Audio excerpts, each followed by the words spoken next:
بریم ببینیم که ثروتمندترین کشور جهان چه کشوریه. اینجا کره جنوبی رو داریم 10 تریلیون دلار درآمدشه.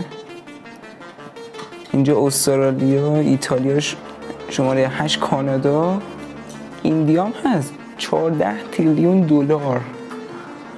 فرانسه رو داریم رتبه 6.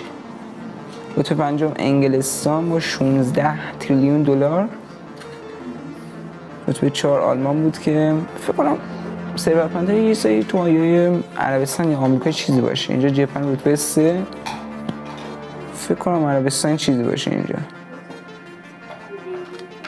چقدر بالا. اینجا ما چاینا رو داریم 85 تریلیون دلار. اینقدر یعنی پول داره. رتبه اول میرسه به آمریکا 145 تریلیون دلار. اگه بازم از این سبک ویدیو میخواید حتما این ویدیو رو لایک